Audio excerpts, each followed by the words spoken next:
إن الحمد لله نحمده ونستعينه ونستغفره ونؤمن به ونتوكل عليه ونعوذ بالله من شرور أنفسنا ومن سيئات أعمالنا من يهده الله فلا مضل له ومن يضلله فلا هادي له وأشهد أن لا إله إلا الله وحده لا شريك له وأشهد أن محمدا عبده ورسوله أما بعد فإن خير الحديث كتاب الله وخير الهدي هدي محمد صلى الله عليه وسلم وشر الأمور محدثاتها وكل محدثة بدعة وكل بدعة ضلالة وكل ضلالة في النار. أعوذ بالله السميع العليم من الشيطان الرجيم. بسم الله الرحمن الرحيم. ولئن سألتهم من خلق السماوات والأرض ليقولن خلقهن العزيز العليم.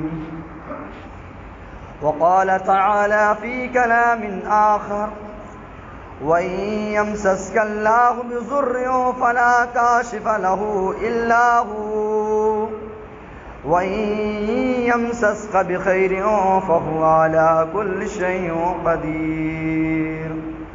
رب اشرح لي صدري ويسر لي أمري واحلل عقدة من لساني يفقهوا قولي.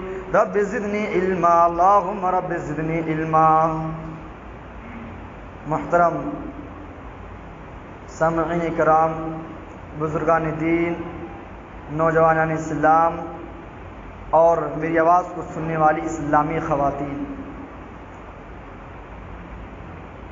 سب سے پہلے اللہ رب العالمین کی حمد و ثنا، بڑائی و بزرگی، تمام تعریفات اسی کے لیے لائق و زیبا ہے جس نے ہم اور آپ کو اس دنیا فانی کے اندر پیدا کیا، اور پیدا کرنے کے بعد یوں ہی بیکار اور ناجائز کاموں کے لیے نہیں چھوڑا، بلکہ ہمارے اور آپ کے رشد و ہدایت کے لیے، ہم اور آپ کو صراط مستقیم پر چلنے کے لیے اللہ تبارک و تعالی بے شمار انبیاء کرام کو بھیجتا رہا، مسلسل نازل کرتا رہا. آئیے درود و سلام کے گلدستے نچھاور ہوں ان تمام رسولوں پر، ان تمام پیغمبروں پر، بالخصوص نبوت کے آخری کڑی حبیب اللہ محب اللہ جناب محمد رسول اللہ صلی اللہ علیہ وسلم پر. محترم سامعین کرام، آج کے اس خطبہ جمعہ میں جو موضوع لے کر آپ کے سامنے حاضر ہوا ہوں وہ ہے ایک انسان کی توحید کیا ہونی چاہیے، ایک انسان کا عقیدہ کس قدر ہونا چاہیے، ایک انسان کا ایمان کتنا تازگی ہونا چاہیے. ابھی 2 دن میں نے فجر کے درس میں ایمان کی تازگی کے بارے میں آپ کے سامنے باتیں رکھی ہے. اسی موضوع کے تعلق سے، انسان کی توحید، انسان کے عقیدے کے تعلق سے میں آپ کے سامنے کچھ باتیں عرض کرنا چاہتا ہوں. اس سے پہلے میں آپ سے یہ گزارش کرتا ہوں کہ پہلی صفحے کو بھر لیں، اور دوسری بات یہ ہے کہ آج سے ہمارے گاؤں میں کوئی ویڈیو نہیں بنائے گا، کوئی ویڈیو نہیں بنائے گا، چاہے وہ مسجد کے تعلق سے ہو یا کہیں پر شادی وغیرہ ہو تو وہاں پر نوجوان جو ویڈیو بناتے ہیں وہ ویڈیو نہیں بنائیں گے، کیونکہ ویڈیو بنانا غلط ہے. آج میں نے یہاں ویڈیو بنانے کی کوشش کی کیونکہ بادرہ مسجد سے ایک چینل JK چینل نے مجھے میرے پاس فون کر کے یہ بتایا کہ آپ ویڈیو ریکارڈنگ میرے پاس کہہ دیجئے، بنا کے بھیجئے. تو میں نے ان کی زبان کا لحاظ رکھا، ان کے تعلق سے میں نے ان کی بات کا لحاظ رکھتے ہوئے بنانے کی کوشش کی. تو جوخن بھائی صاحب نے مجھے منع کیا اور یہ کہا کہ ویڈیو نہیں بنایا جاتا ہے. تو آج میں ان سے یہ اپیل کرتا ہوں کہ گاؤں میں جب کوئی آدمی، کوئی نوجوان کوئی غلط ویڈیو بنائے، کسی کی شادی ہو یا لڑکیاں وغیرہ ناچ رہی ہو تو وہاں اگر ویڈیو بنے تو وہاں ضرور ٹوکے، وہاں روکے. اور ایک بات یہ بھی بتا دینا چاہتا ہوں کہ اگر یہ غلط ہوتا تو میں نے بڑے بڑے علماء کو دیکھا، جلال الدین قاسمی سے آپ رابطہ قائم کیجئے، مولانا جردی سے آپ رابطہ قائم کیجئے، میں ان سے رابطہ قائم کر کے یہ کام کیا۔ پچھلے جمعہ کو ان کا موت کے اوپر جو ہے ان کا ایک ویڈیو آیا اور وہ خطبہ جمعہ کا ہی تھا، تو اگر ویڈیو غلط ہوتا تو علماء بتاتے، ایسا کام نہیں کرتے، لیکن انہوں نے کہا، انہوں نے پڑھا ہے بھائی، تو میں ان کے بات کا لحاظ رکھتے ہوئے اس بات کو مانا، اور اگر نوجوان اس کام سے باز نہیں آتے ہیں تو انشاءاللہ اگلا جمعہ ویڈیو ضرور یہاں بنے گی۔ آئیے میں اپنے اصل ٹاپک پر چلتا ہوں۔ ایک انسان کی توحید کیا ہونی چاہیے، ایک انسان کی عقیدہ کیا ہونا چاہیے، میں اسی کے موضوع کے تعلق سے یہ باتیں عرض کرنا چاہتا ہوں، اور اس کا بھی ایک مقصد ہے۔ منگلوار کو بھائی صاحب نے یہ بتایا مجھے کہ ہمارے گاؤں میں توحید کی بہت کمی ہے۔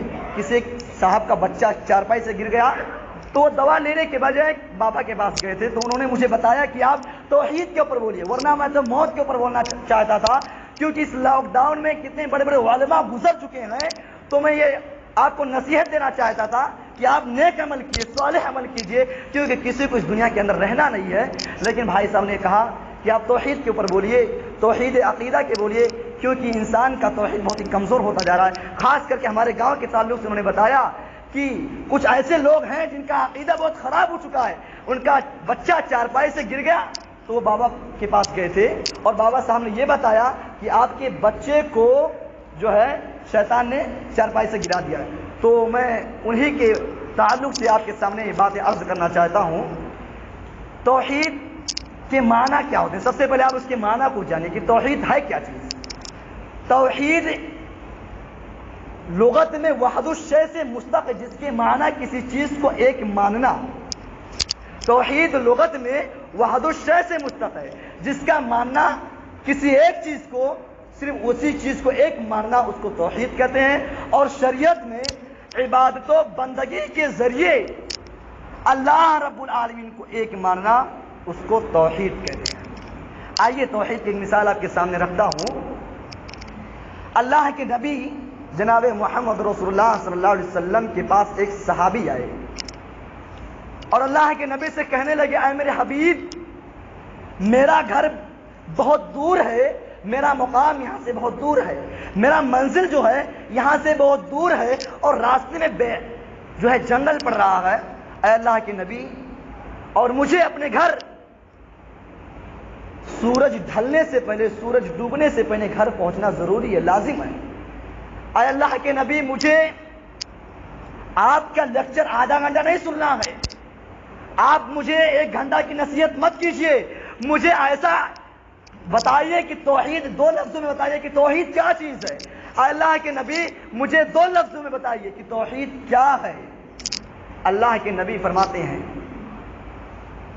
اذا استعنت فاسأل اللہ، جب تم اللہ سے سوال کرو، جب تمہیں کسی چیز کی سوال کرنا ہو تو فاسأل اللہ، اللہ سے سوال کرو۔ وَإِذِ اسْتَعَنْتَ فَاسْتَعِذْ بِاللَّهِ، اور جب تمہیں کسی چیز کی مدد ہو، مانگنی ہو، اگر تمہیں مدد طلب کرنا چاہتے ہو تو فاستعن باللہ، اللہ رب العالمین سے مدد کرو۔ اللہ کے نبی نے 2 ٹوک میں یہ بتا دیا کہ توحید کیا ہے۔ توحید یہ ہے کہ جب بھی تمہیں کسی چیز کے بارے میں سوال کرنا ہو، اگر آپ کو کسی چیز کے بارے میں اللہ سے کچھ مانگنا ہو تو آپ اللہ کے سوا کسی اور سے مت مانگو۔ اور اس کے بعد یہ بھی کہا کہ اگر آپ پر پریشانی آ جائے، مصیبت آ جائے، آپ پر غم ہو جائے تو آپ اللہ سے مدد مانگو۔ توحید کیا ہے؟ آئیے ہم توحید کی مثال اس طرح لیتے ہیں۔ اللہ کے نبی صلی اللہ علیہ وسلم جب معراج کے سفر کے لیے نکلے تو حضرت جبریل علیہ السلام آپ کے ساتھ موجود تھے، اور جب آپ سفر کے لیے آگے بڑھے، یہاں تک کہ آپ نے جنت کی طرف سیر کیا تو آپ کو جنت کے اندر سے ایک ایسی خوشبو آئی، اللہ کے نبی کو تعجب ہوا۔ آپ نے جبریل کو آواز لگائی اور کہا، اے جبریل، یہ خوشبو کہاں سے آ رہی ہے؟ کس چیز کی خوشبو ہے؟ جبریل علیہ السلام نے اللہ کے نبی کو بتایا۔ کیا بتایا؟ اس فرعون کا واقعہ۔ آپ نے فرعون کا نام سنا ہوگا، اس دنیا کے اندر سب سے بڑا ظالم اور زبردست بادشاہ فرعون کے علاوہ کوئی نہیں گزرا۔ اس فرعون کے بارے میں حضرت جبریل علیہ السلام نے اللہ کے نبی کو بتایا۔ میری ماں اور بہنیں اس واقعے کو غور سے سنیں. حضرت جبریل علیہ السلام اللہ کے نبی کو بتا رہے ہیں، اے میرے حبیب، فرعون کے محل میں ایک عورت تھی، مزدوری کرتی تھی، نوکرانی تھی، اور فرعون کی ایک چھوٹی سی بچی تھی، ننھی سی بچی تھی.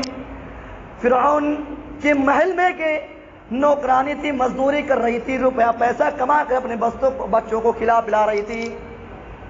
اور اس کا کام کیا تھا کہ فرعون کے چھوٹی سی بچی کے بالوں میں کنگھی کر رہی تھی. ایک دن وہ نوکرانی، وہ مزدوری غریب عورت فرعون کے بیٹی کے بالوں میں کنگھی کر رہی تھی. اچانک اس کے ہاتھ سے کنگھی چھوٹ کر زمین پر گر جاتی ہے، اور اس غریب عورت، اس مزدوری کرنے والی، اس نوکرانی کی زبان سے جو لفظ نکلتا ہے، بسم اللہ، اللہ کا نام پکار اٹھتی ہے. میرے ساتھیوں، میری ماں اور بہنوں میں غور کیجئے، آج ہمارے ہاتھ سے جب کوئی چیز چھوٹتا ہے، آج اچانک ہمارے سامنے کوئی حادثہ پیش آتا ہے، اچانک ہماری ایکسیڈنٹ ہو جاتی ہے، تو ہمارے زبان سے کیا لفظ نکلتا ہے؟ ارے باپ رے، ارے ماں رے، ارے دوست، یہ کیا ہو گیا ہے؟ یہ زبان نکل رہا ہے، یہ لفظ نکل رہے ہیں. لیکن فرعون کے محل میں جو مزدوری کر رہی تھی، نوکرانی تھی، اس کی زبان سے جو لفظ نکلتا ہے، اللہ کا نام، بسم اللہ. جب فرعون کے بیٹے کے کانوں میں آواز جاتی ہے، فرعون کی بیٹی کہتی ہے، یہ تم کس کا نام لے رہی ہو؟ تو اس نوکرانی نے جواب دیا، میں اپنے رب کا نام لے رہی ہوں. کہا اچھا، یعنی میرے ابو کا نام لے رہی ہو؟ کہا نہیں. کہا پھر کس کی؟ اس عورت نے، اس غریب عورت نے کہا، میری ماں اور بہنیں غور کیجیے، اس عورت کی، نوکرانی کی توحید کو دیکھیے. اس عورت نے کہا کہ میرا رب تو وہ ہے جو تمہارا رب ہے، جو تمہارے باپ کا رب ہے، وہ میرا رب ہے. میرے بھائیوں، جب اس فرعون کی بیٹی نے اس بات کو سنا تو کہا، میرے ہی گھر میں میرے باپ کا نمک کھاتی ہے اور نمک حرامی کرتی ہے. کہا اگر تو اس بات سے باز نہیں آتی ہے تو میرا باپ جب گھر آئے گا تو میں سارا معاملہ اپنے باپ کے سامنے رکھ دوں گی. اس نوکرانی نے کہا، بچی، اے چھوٹی ننھی بچی، تجھے پورے اتھارٹی دی جا رہی ہے، پورا آدیش دیا جا رہا ہے، پورا حکم دیا جا رہا ہے. تو اپنے باپ سے خوشی خوشی اس بات کو بتا سکتی ہے کہ تیرے گھر میں جو نوکرانی ہے وہ نمک حرامی کر رہی ہے، تجھے اپنا رب ماننے کے لیے تیار نہیں ہے. تو اپنے باپ سے خوشی خوشی بتا سکتی ہے. اب جب فرعون گھر آتا ہے تو اس کی بیٹی دوڑتے ہوئے اپنے باپ کے گود میں جاتی ہے اور اپنے باپ سے عرض کرتی ہے، اے میرے ابو جان، تمہیں معلوم نہیں ہے جس گھر میں نوکرانی رہتی ہے، جو تمہارے گھر کا کھانا کھا رہی ہے، وہ کئی سال سے تمہاری نوکرانی ہے، مزدوری کر رہی ہے، وہی تمہیں اپنا رب ماننے کے لیے تیار نہیں ہے. گھر کی عورت، گھر کی نوکرانی خود نمک حرامی کر رہی ہے.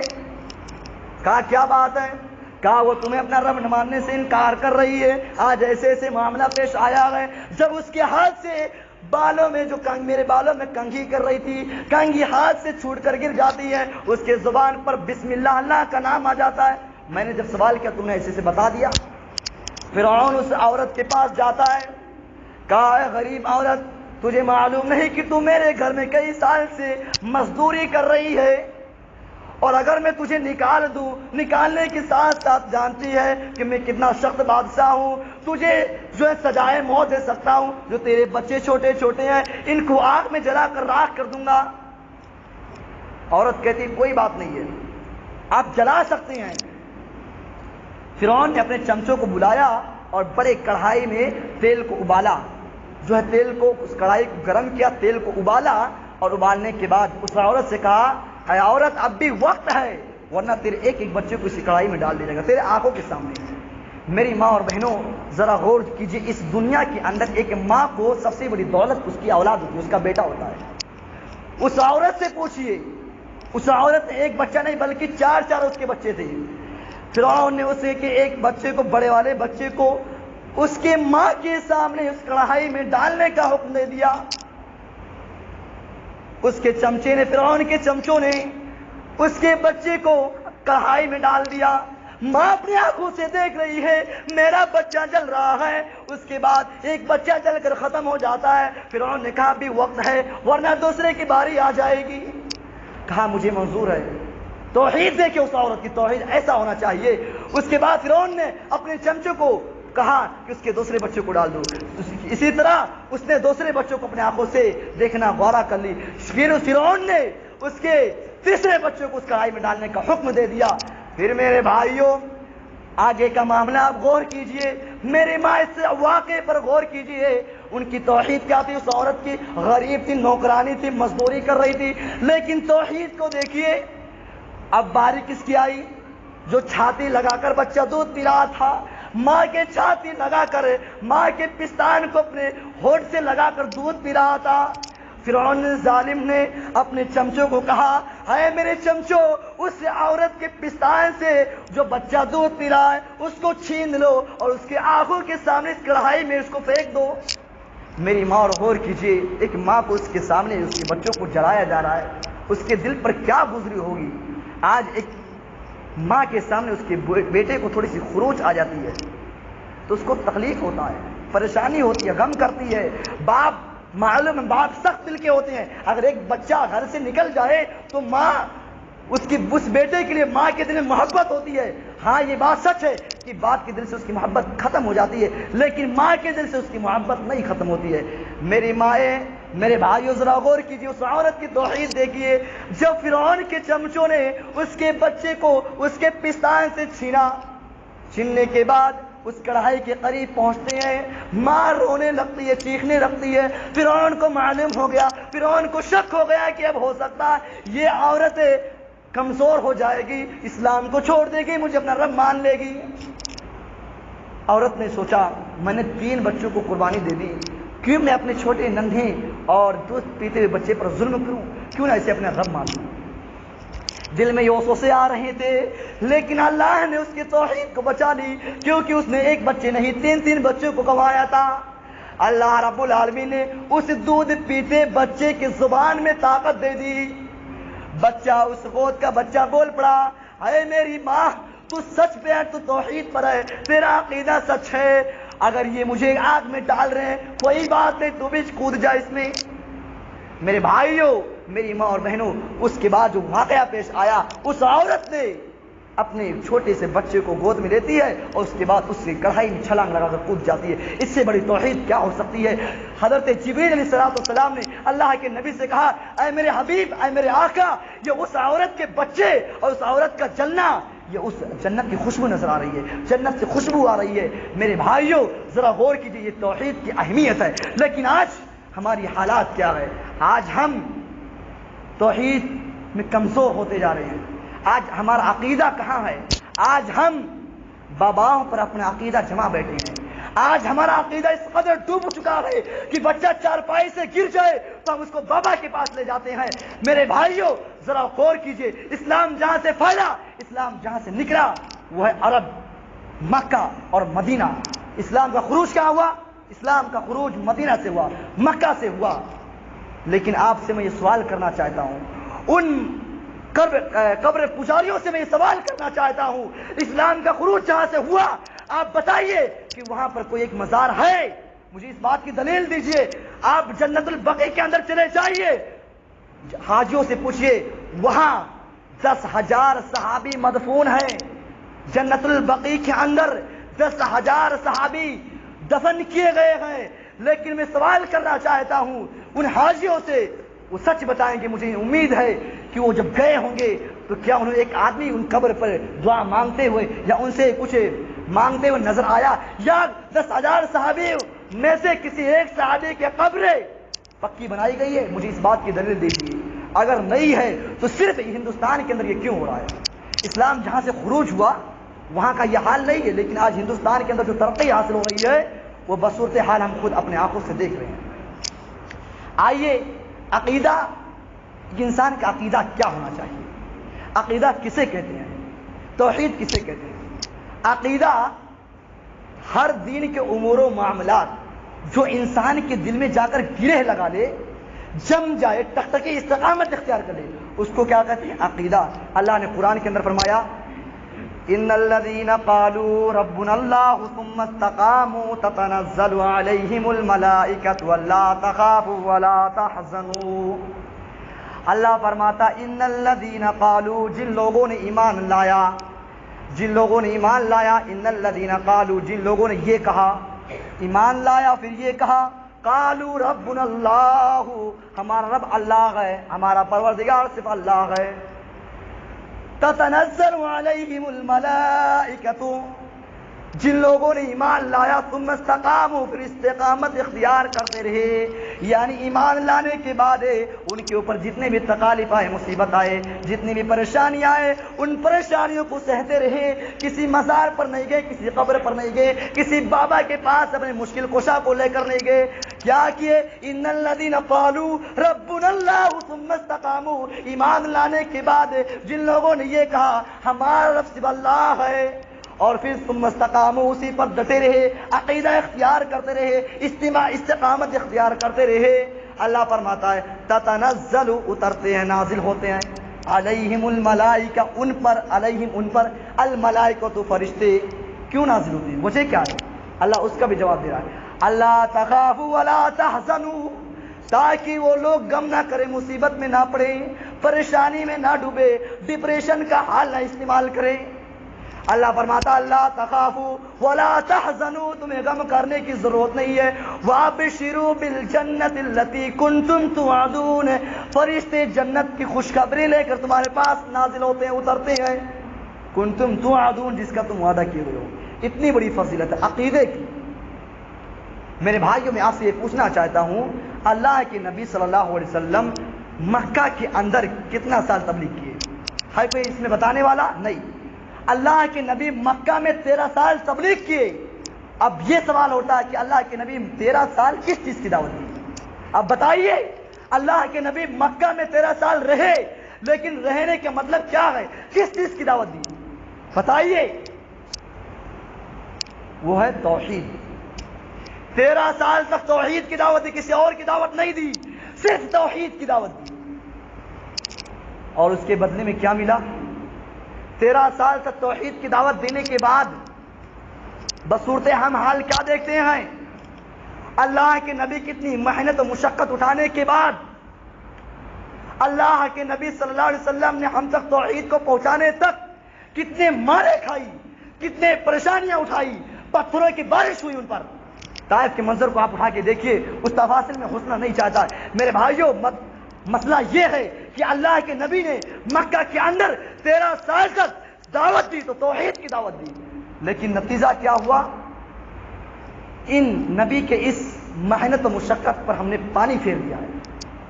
اگر ایک بیٹا، ایک باپ اپنے بیٹے کو کافی دنوں تک کسی لائن میں گھسا دے اور محنت مشقت کرائے، لیکن جب اس کا بیٹا اس امتحان میں، اس کام میں فیل ہو جاتا ہے، تو باپ اس کو گھر سے نکالتا ہے، اس کو جو ہے گالی گلوچ دیتا ہے، اس کو اپنی نظروں سے دور کرتا ہے. لیکن میرے بھائیوں ذرا غور کیجئے، اللہ کے نبی کی ہم 13 سال زندگی کے محنت مشقت کو جو پانی پھیر کر بیٹھا ہے، ہم نے ان کے محنت مشقت پر پانی پھیر دیا ہے. آج توحید کا حال کیا ہے؟ اللہ کے نبی نے جس توحید کی دعوت دی تھی، آج ہم نے اس توحید کے جنازہ نکال دیا ہے. کون سا چہرہ لے کر ہم نبی کی شفاعت کے لیے جائیں گے؟ ذرا غور کیجیے. میرے بھائیوں، اللہ تبارک و تعالی قرآن مجید کے اندر ارشاد فرماتا ہے ادعونی استجب لکم، میرے بندے مجھے پکار کر تو دیکھو. ادعونی استجب لکم، میرے بندے تو مجھے پکارو تو صحیح. میرے ساتھیوں ذرا غور کیجئے، حضرت آدم علیہ السلام سے غلطی ہوئی، پکارا تو کس کو پکارا؟ اپنے رب کو. حضرت نوح علیہ السلام سے غلطی ہوئی، خطا ہوئی، پکارا تو اپنے رب کو پکارا. حضرت یونس علیہ السلام سے خطا ہوئی، پکارا تو اپنے رب کو پکارا. اسی طرح سے حضرت ابراہیم علیہ السلام سے غلطی ہوئی، حضرت ابراہیم علیہ السلام کو اولاد نہ ہوئی، لیکن پکارا، مانگا تو اپنے رب سے مانگا. اللہ وہی فرماتا ادعونی استجب لکم، مجھ سے مانگو.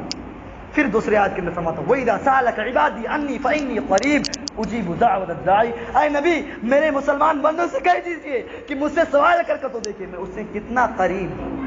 ایک بات بتا دوں، اللہ کتنا قریب ہے. یہ دو آدمی جو بیٹھے ہیں نا، اللہ اس سے قریب ہے. یہ دو آدمی قریب نہیں ہے، اللہ اس سے قریب ہے. لیکن بندہ اپنے رب کو دل سے پکار کر تو دیکھے. لیکن آج بس صورتحال کیا ہے؟ اللہ کو پکارنے کے علاوہ ہم کسی اور کو پکار رہے ہیں. اپنی مشکل کشا، حاجت روا، کسی اور کو بنا رہے ہیں.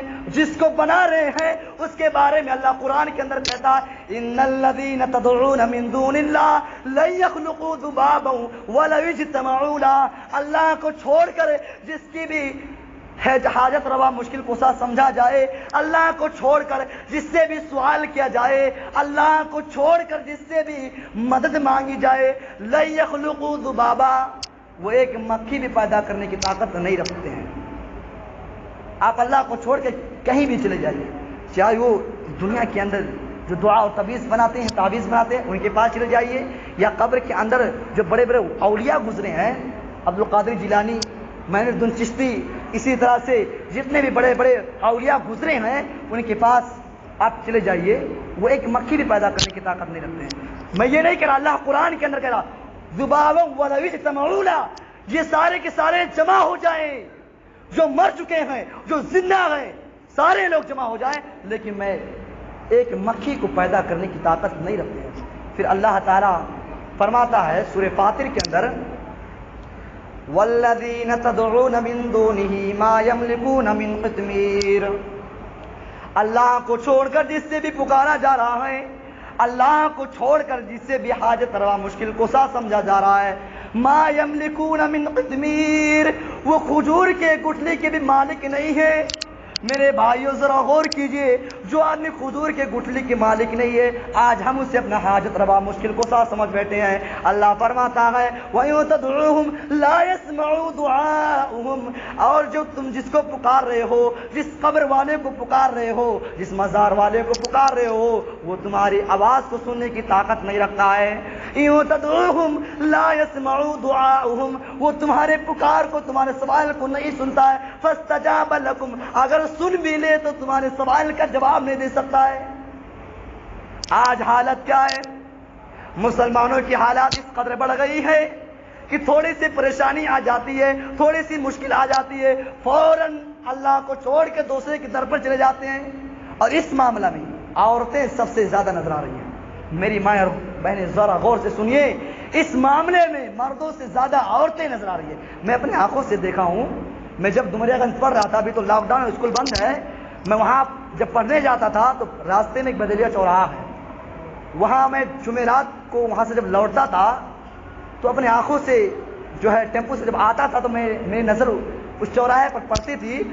اللہ کی قسم کھا کر کہتا ہوں, اس سے مزار پر عورتوں سے, مردوں سے زیادہ عورتیں نظر آتی تھی. میں اگر کہہ دوں تو 15 اور 20 30 آدمی سے زیادہ مرد نہیں دکھائی دیتی, صرف عورتیں. صرف عورتوں کی یہ ساری چیزیں ہوتی ہیں, صرف عورتوں کے اوپر یہ شیطان بھوت, اسی طرح سے ان کے سارے مشکلات, سارے پریشانیاں صرف عورتوں پر ہی آتے ہیں. پتہ نہیں کیوں عورتیں زیادہ اسے جو ہے گناہ میں ملوث نظر آ رہی ہیں. میری ماں ذرا غور سے سنو, اگر تمہارا عقیدہ صحیح نہیں ہے تو تمہیں جنت نہیں مل سکتی ہے. قیامت کے دن ایسے لوگ بھی حاضر ہوں گے. اللہ فرماتا ہے ان الذین کفروا وماتوا وهم کفار فلن يقبل من احدهم ملء الارض ذهبا.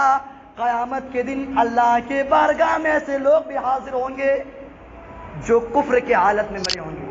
اگر جن کے پاس تھوڑی سی پریشانی آئی ہوگی, فوراً اگر وہ بابا کے پاس گئے ہوں گے تو ایسے لوگ بھی جو مزار پر جاتے ہیں, ایسے لوگ بھی حاضر ہوں گے. کب؟ یعنی ان کی موت, ان کی وفات کفر کی حالت میں. ان الذین کفروا وماتوا وهم کفار, ایسے لوگ قیامت کے دن حاضر ہوں گے جو کفر کی حالت میں مرے ہوں گے. اللہ کیا فرماتا, ان الذین کفروا وماتوا وهم کفار فلن يقبل من احدهم ملء الارض ذهبا.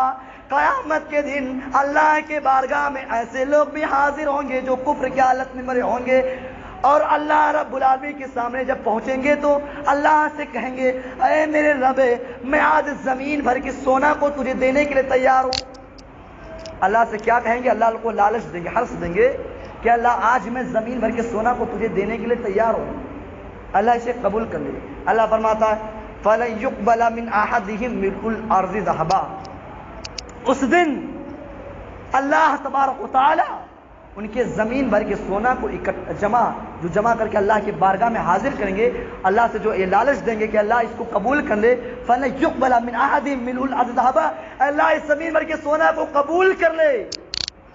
اللہ تبارک و تعالیٰ ان کے زمین بھر کے سونا کو ریجیکٹ کر دے گا، قبول نہیں کرے گا، ایکسپٹ نہیں کرے گا، اور کیا کہے گا کہ آج تمہارے پاس زمین بھر کے سونا تو موجود ہے، لیکن ایمان کی دولت نہیں ہے، توحید کی دولت نہیں، عقیدہ کی دولت نہیں ہے جو ہمارے نیک بندوں کے پاس موجود ہے۔ میرے بھائیوں ذرا غور کیجئے، ایک عقیدہ، ایک انسان کے عقیدے کی کیا اہمیت ہے۔ آج ہمارا حال کیا ہے؟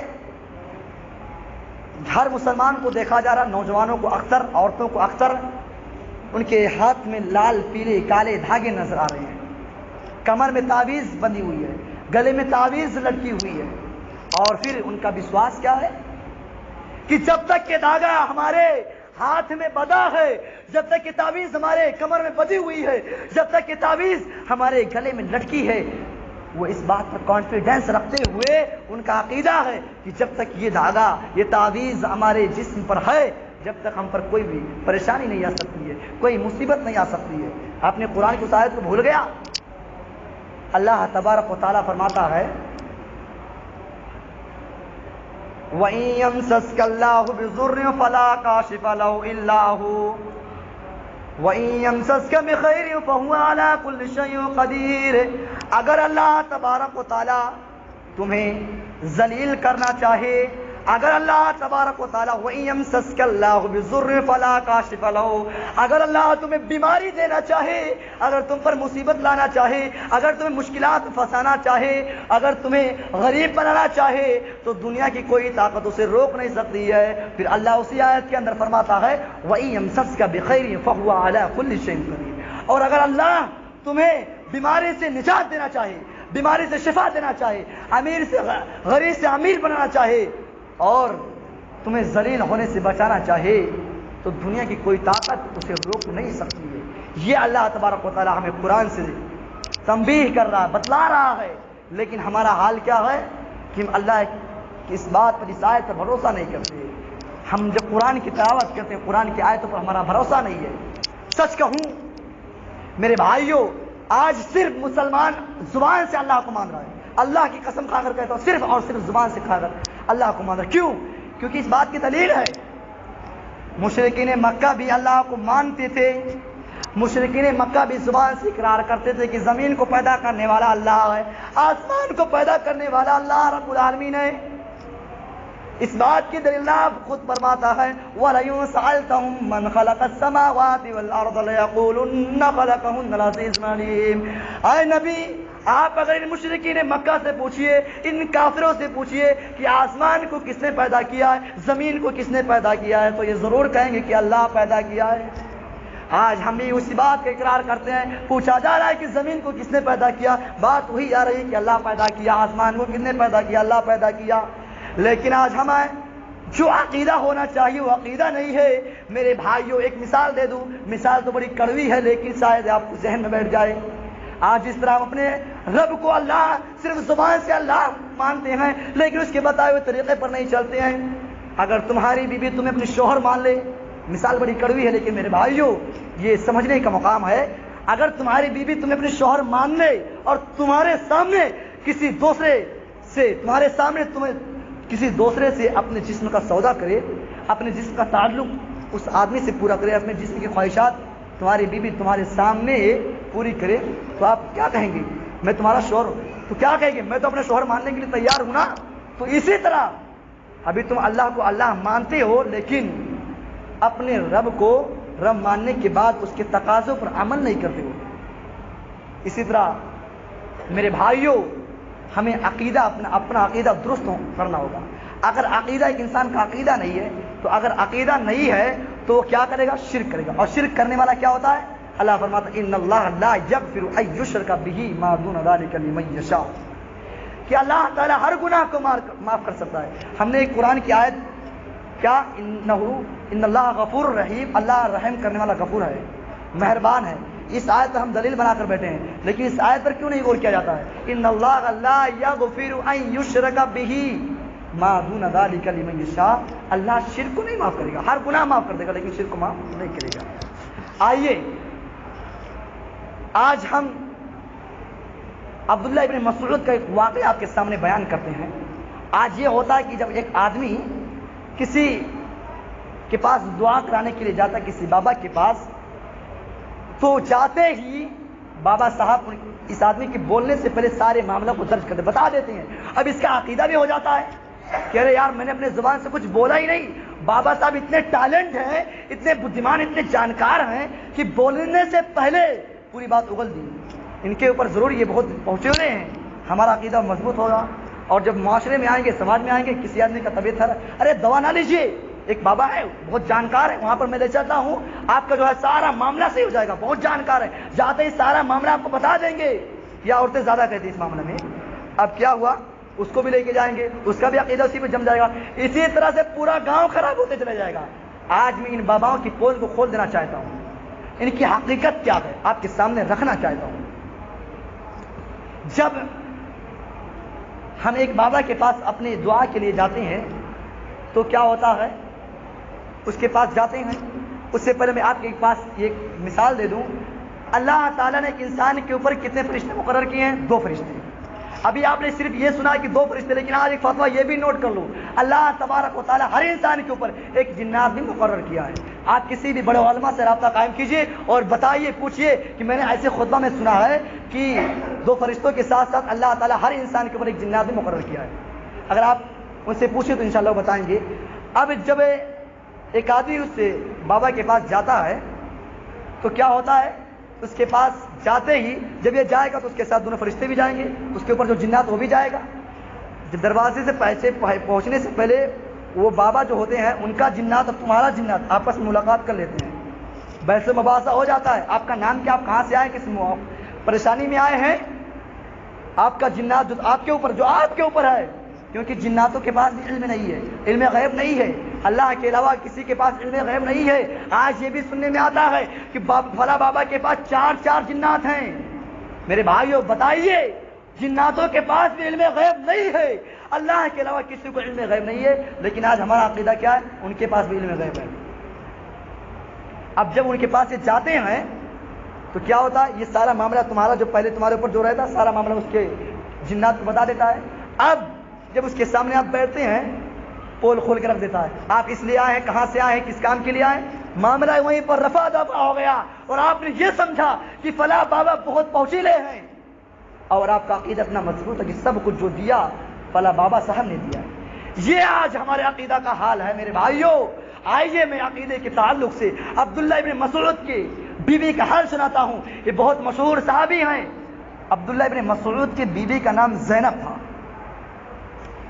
ایک دن عبداللہ بن مسعود گھر سے چلے جاتے ہیں، گھر پر نہیں ہوتے ہیں، اور ان کے بیوی زینب کو ان کے جسم پر بیماری ہو جاتی ہے. عبداللہ ابن مسعود کے بیوی زینب کے جسم پر بیماری ہو جاتی ہے، اور اس کے پڑوسی میں ایک بوڑھی عورت ہوتی ہے جو منتر وغیرہ پڑھ کر لوگوں کو دم کیا کرتی ہے. اب دیکھا کہ عبداللہ ابن مسعود گھر پر نہیں ہے، لاؤ اس بوڑھی کو بلا کر دم کرا لیتی ہوں تاکہ میرے جسم کے اندر جو بیماری پھیلی وہ ختم ہو جائے. ان کا بھی عقیدہ اس منتر پر تھا. اس کے بعد زینب نے اس بوڑھی عورت کو اپنے گھر میں بلایا اور کہا میرے جسم کے اندر یہ بیماری ہے، آپ دم کر دیجئے. اس بوڑھی عورت نے چھوٹی سی رسی لی، تھوڑا سا دھاگا لیا، اس میں دم کر کے منتر پڑھ کر اسے زینب کے گلے میں لٹکا دی. اتنے میں عبداللہ ابن مسعود آ جاتے ہیں، اور عبداللہ ابن مسعود کا جب گھر میں آنا ہوتا تھا تو خاک دیتے تھے. اس سے یہ معلوم ہوتا کہ بی بی گھر کے اندر کس پوزیشن میں، کس حال میں اپنے جو ہے حال کو سدھار لے، صحیح کر لے، اس لیے وہ خاص دیتے تھے. دروازہ کھولنے سے پہلے بوڑھی عورت نے کہا بھی دروازہ مت کھولو، ورنہ اگر عبداللہ ابن مسعود کے بعد پتہ ہو جائے گا تو میری پٹائی ہو جائے گی.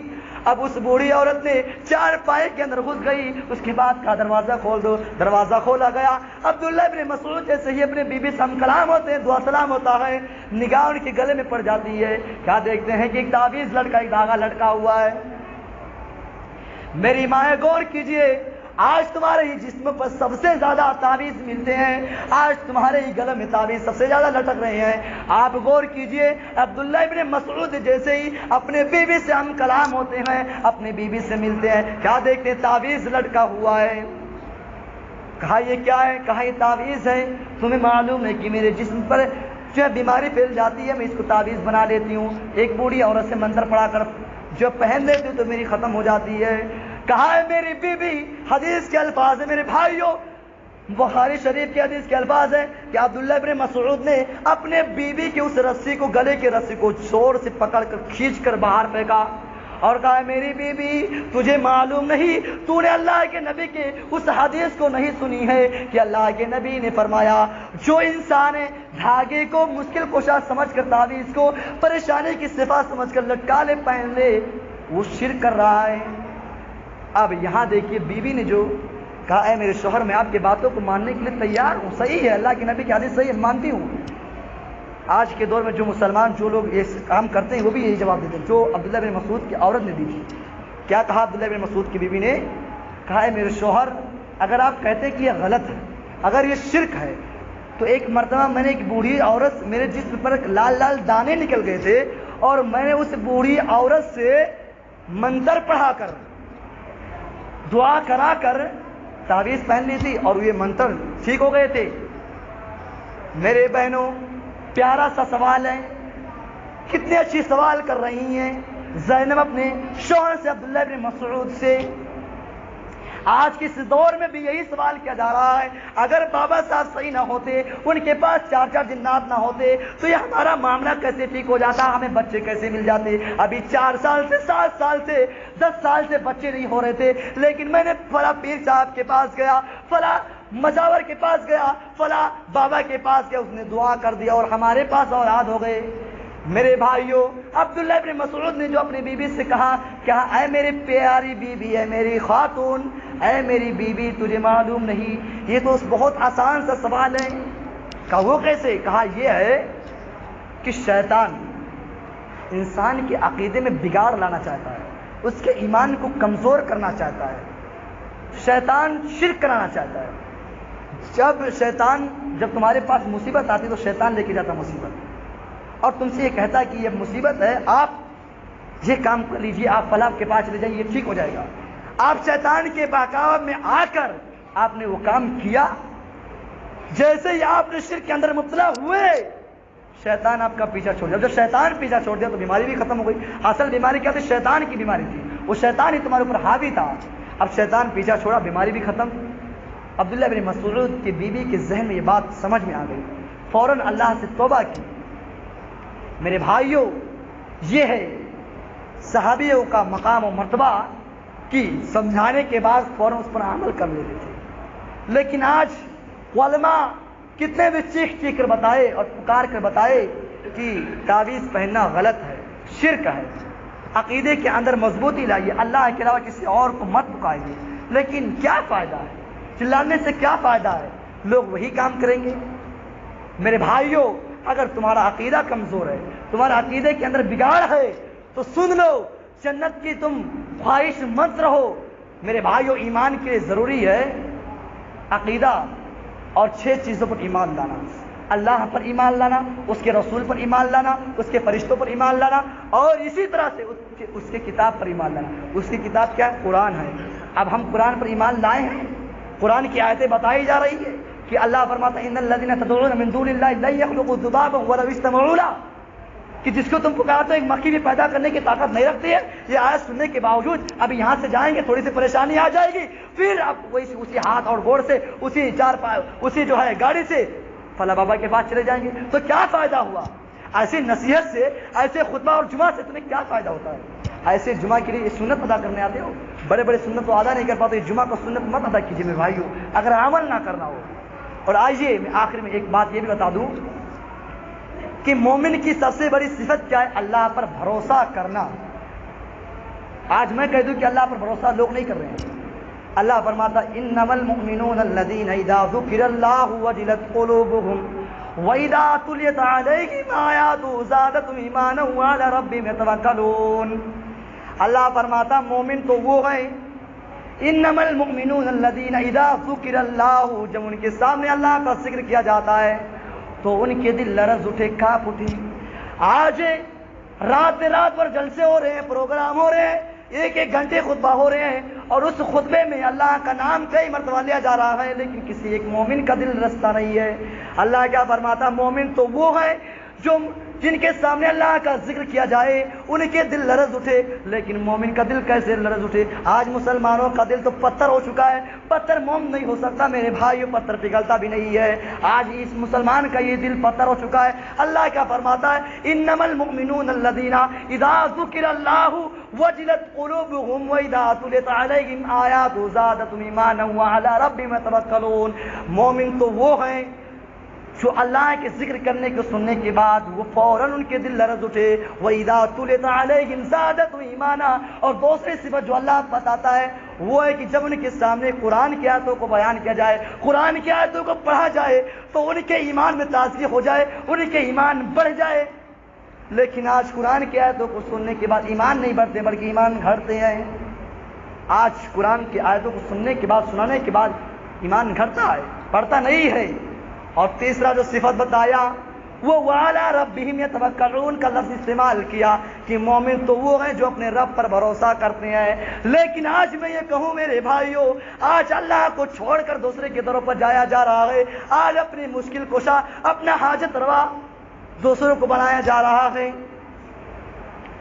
آج ہم اپنے پریشانی میں اللہ کو چھوڑ کر دوسروں کو پکارتے ہیں، اور جواب کیا ہوتا ہے؟ اللہ پر بھروسہ کرتے ہیں۔ کیا بھروسہ کرتے ہیں میرے بھائیوں؟ تم نے اللہ پر بھروسہ کرنا جانا ہی نہیں کہ اللہ پر بھروسہ کس قدر ہوتا ہے۔ بس نام سے، زبان سے کہہ دیا کہ اللہ پر بھروسہ ہے، اس کا نام بھروسہ نہیں ہے میرے بھائیوں۔ بھروسہ یہ ہے کہ اگر آپ پر پریشانی آ جائے تو آپ پریشانی کو جھیلیے اور اللہ سے دعا کیجیے کہ جو بھی کر رہا اللہ رب العالمین ہمارے حق میں صحیح کر رہا ہے، کیونکہ یہ جو ہے ایمان کی نشانی ہے۔ تقدیر کے برے اور بھلے پر ایمان لانا ضروری ہے۔ اگر تمہارے تقدیر میں برا لکھا ہے تو یہ ایمان کی نشانی ہے۔ اللہ تعالیٰ تمہارے لیے بہتر کیا ہوگا، تبھی تمہارے پر یہ پریشانی آئی ہے۔ لیکن پریشانی کیا دیکھتے ہیں، تھوڑی سی پریشانی ہو جاتی ہے تو ہم مشکلات کھڑے کر دیتے ہیں۔ میرے بھائیوں، ان سارے چیزوں سے ہمیں بچنا ہوگا۔ عقیدے کی اپنے اندر جو ہے عقیدے کی ہمیں اہمیت کو جاننا ہوگا، ورنہ اگر ہم نے اپنے عقیدوں کو نہیں درست کیا تو یہی حال ہوگا، ان الذین کفروا وماتوا وهم کفار فلن يقبل من احدهم ملء الارض ذهبا۔ قیامت کے دن اللہ کو زمین بھر کا سونا دیں گے لیکن اللہ اس کو تیار نہیں ہوگا لینے کے لیے۔ اللہ رب العالمین سے اب اخیراً دعا ہے کہ اللہ تبارک و تعالی ہم تمام مسلمانوں کے عقیدے کو درست کر دے۔ اے اللہ، آج مسلمانوں کا عقیدہ بہت ہی کمزور ہو چکا ہے، اللہ ان کے عقیدے کو پختہ کر دے، آمین۔ اللہ جو راہ راستے ہٹے ہوئے ہیں، راہ راستے بھٹکے ہوئے ہیں، اللہ انہیں راہ راستے پر لا کر کھڑا کر دے، آمین۔ اللہ تبارک و تعالی جو لوگ بیمار ہیں انہیں بیماری سے شفا دے دے، آمین۔ اللہ جو ہم میں سے بے نمازی ہیں انہیں نمازی بنا دے۔ اور ایک آیت آپ کے سامنے یہ پیش کر دیتا ہوں کہ انسان کا جو اصل مقصد ہے، انسان جس چیز سے پیدا کیا گیا ہے وہ ہے توحید۔ اللہ فرماتا وما خلقت الجن والانس الا لیعبدون، ہم نے جنوں اور انسانوں کو صرف اپنی عبادت کے لیے پیدا کیا ہے۔ اللہ سے دعا ہے کہ اللہ تبارک و تعالی ہمیں اس آیت پر عمل کرنے کی توفیق دے، نمازی بنا دے، آمین۔ وآخر دعوانا ان الحمدللہ رب العالمین، والسلام علیکم ورحمۃ اللہ وبرکاتہ۔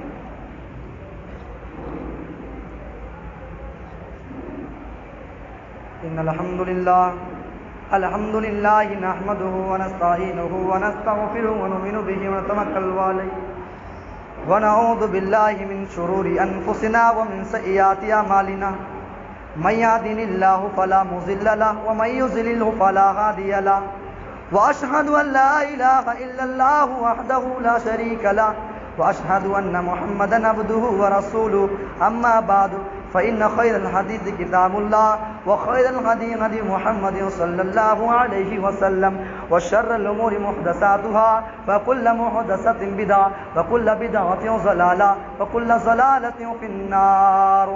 اعوذ باللہ من الشیطان الرجیم، بسم اللہ الرحمن الرحیم۔ إن الله وملائكته يصلون على النبي يا أيها الذين آمنوا صلوا عليه وسلموا تسليما اللهم صل على محمد وعلى آل محمد كما صليت على إبراهيم وعلى آل إبراهيم إنك حميد مجيد اللهم بارك على محمد وعلى آل محمد كما باركت على إبراهيم وعلى آل إبراهيم إنك حميد مجيد عباد الله يرحمكم الله إن الله يأمر بالعدل والإحسان وإيتاء ذي القربى وينهى عن الفحشاء والمنكر والبغي يعظكم لعلكم تذكرون واذكروا الله يذكركم ويستجب لكم ولذكر الله تعالى وعلى أكبر والله يعلم ما تصنعون